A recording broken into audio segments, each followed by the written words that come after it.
Hello বন্ধুরা, আজকে আমি আরও একটি নতুন রেসিপি নিয়েছি। সত্যি এটা খুবই মুখরোচক একটি রেসিপি, পুঁই শাকের বড়া। তার জন্য আমি পুঁই শাক কুচি করে কেটে নিয়েছি, পেঁয়াজ এইভাবে ঝুরি ঝুরি করে কেটে নিয়েছি। নেওয়ার পরে এখন দিয়ে দিচ্ছি আটা, এখন দেব সামান্য পরিমাণে লবণ, তারপরে সামান্য পরিমাণ হলুদের গুঁড়ো,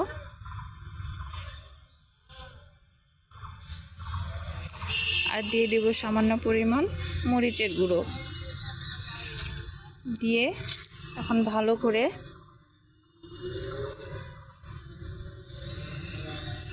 এটা হাত দিয়ে ম্যাশ করে নেব।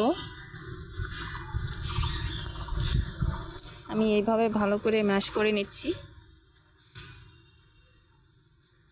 আটাটা কম হয়েছে, এই জন্য আরও একটু আটা এখানে মিক্স করতে হবে, তাছাড়া বড়াটা হবে না। আর একটু আটা অ্যাড করে নিলাম,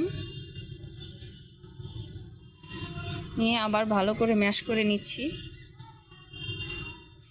এই যে এইভাবে ভালো করে ম্যাশ করে নেওয়ার পর যেমন আঠা আঠা হয়ে গিয়েছে, এটা এখন ভাজতে খুব সহজ হবে।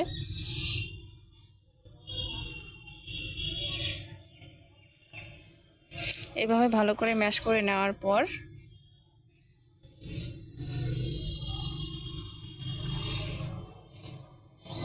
এইভাবে একটু একটু করে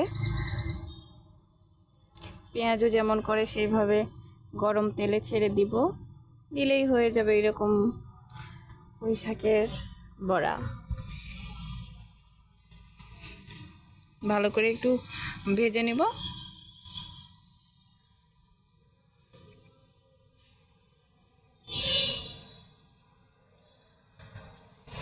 চুলার আঁচটা এখন মিডিয়াম তাকে থাকবে, কারণ হাই থাকলে পুড়ে যাবে, ভিতরে কাঁচাই থাকবে, ভাজা হবে না।